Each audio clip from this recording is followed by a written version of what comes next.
by gonna idols no pinasira ni King Sika because we don't want something else. Nasabay naman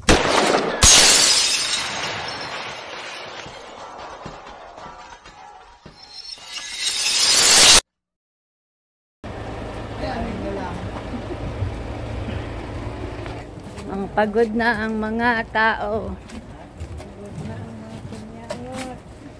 Ayan.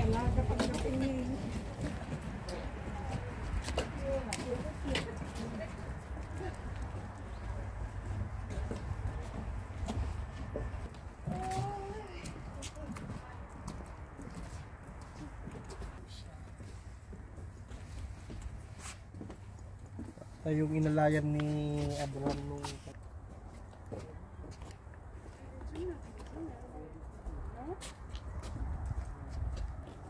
okay, special this is part pa ng Negev. Okay? At this is the home of the patriarchs. Kilala niyo yung patriarchs? Sino po? Sino po? Nako, Abraham, Isaac, and Jacob. So this place is very significant in their lives. Not only that, to the life of the Israelites. Okay, loud and clear, naririnig ba? Yes. My friend, you understand? Okay.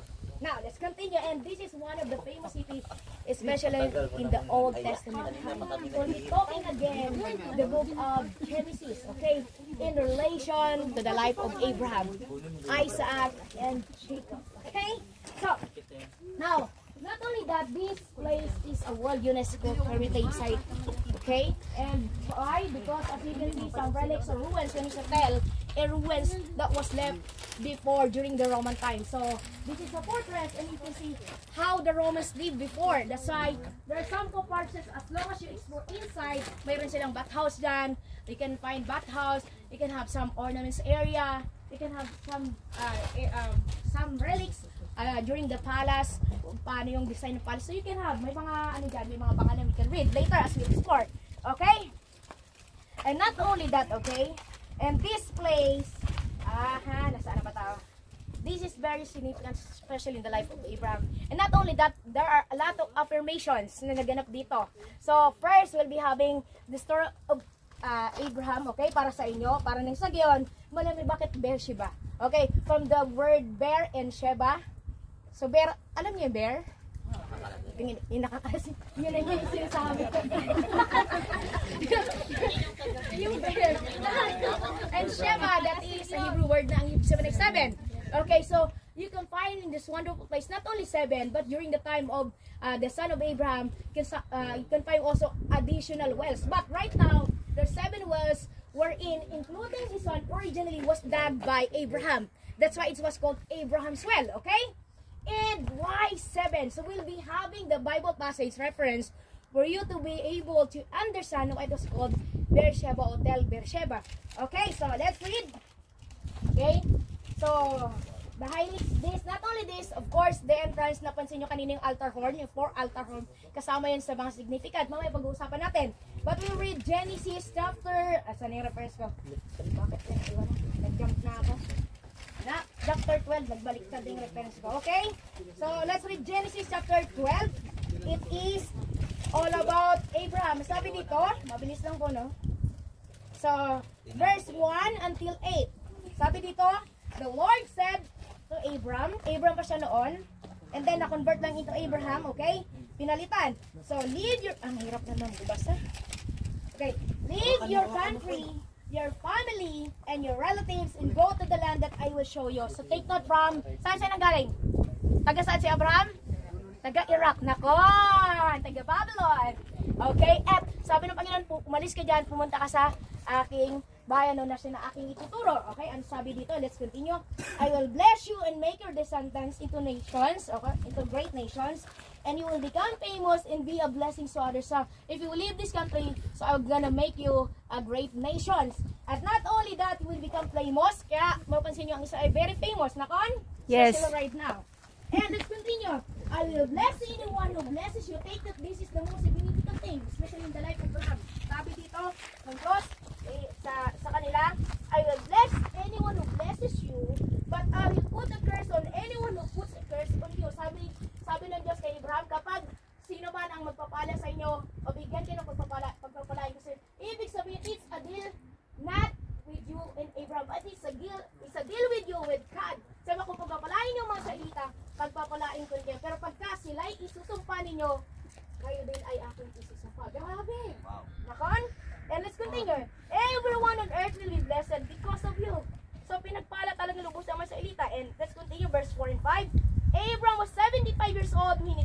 when the Lord told him to leave the city, matanda na po si Abraham, 75. Pero during the time, malalakas pa sa hindi sa panahon natin ngayon, na 1830s pa lang, niraray mo na tayo, no? Okay? Siya ay 75 years old when he left their country, which is the rock or yung Babylon. He obeyed and left with his wife Sarai, o si Sarah, his nephew Lot, yung kanyang pamangkin si Lot, and all the possessions, slaves they had got right here. So they took everything from Haran. They brought every riches that they have. So lahat ng kayamanan nila kasama kanyang pamangkin, asawa, pamilya.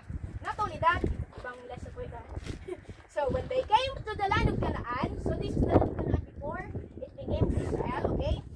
Abraham went as far as the sacred tree of Moreh. You know where is Moreh? That was in Shechem, in Nablus. So from traveling there, ang unang stop ni Abraham ay walang go dito sa Shechem. Okay? And then, in a place called Shechem, the Canaanites were still living in the land that time. So nandito pa yung mga Canaanite, hindi pa yung mga Israelite yung naka-occupy. Okay?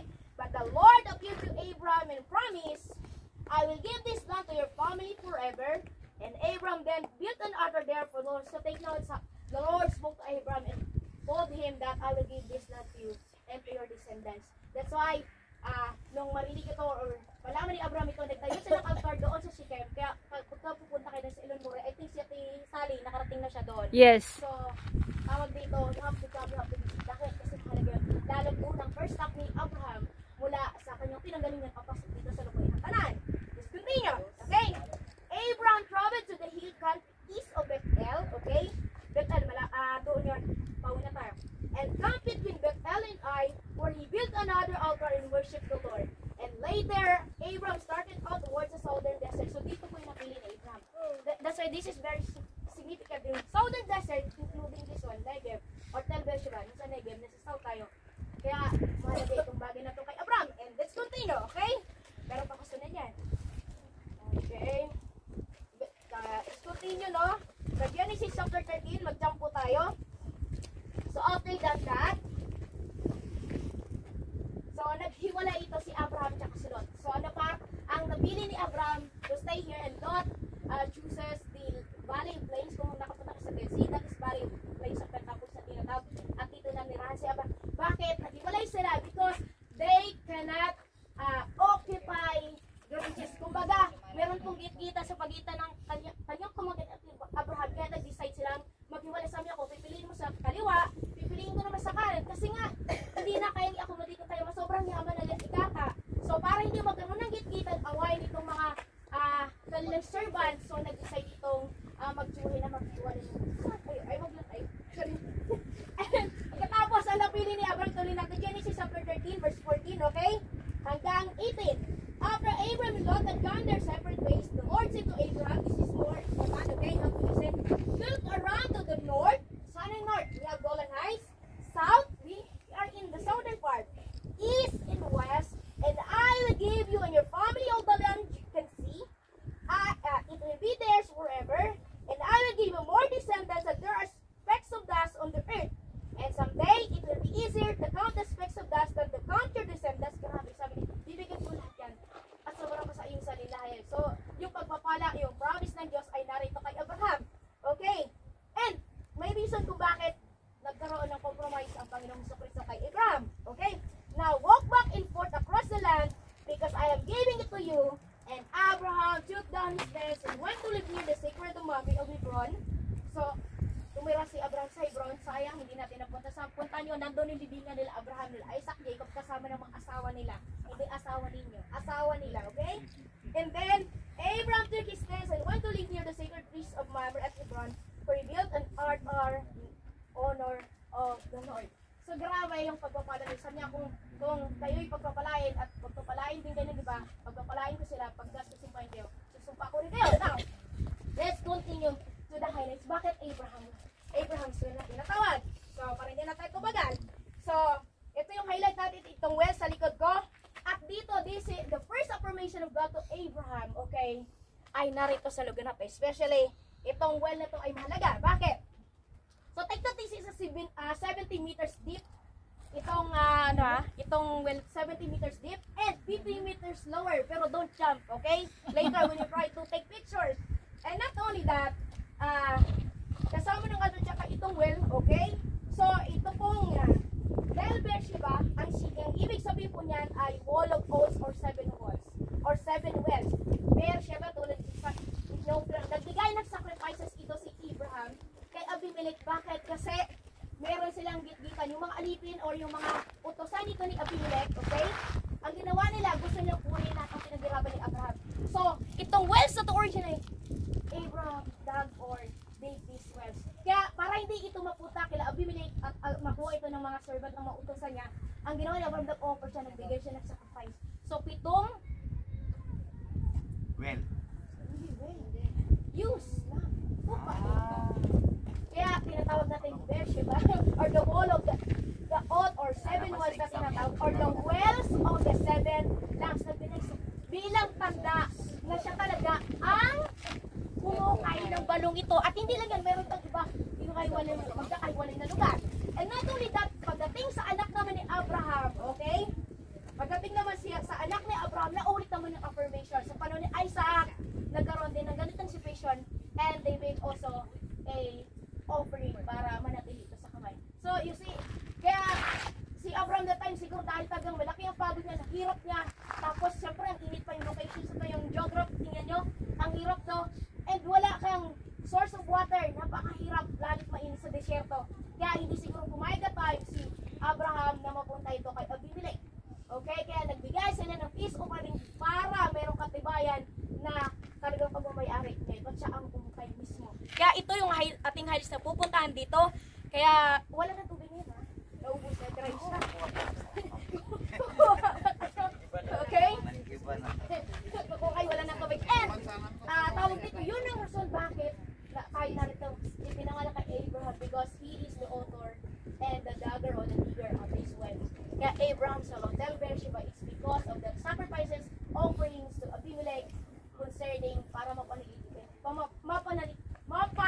ito sa kanilang kamay at ni Abraham. And not only that, we will continue inside, later we'll explore there, okay, the ruins of the Roman fortress, okay?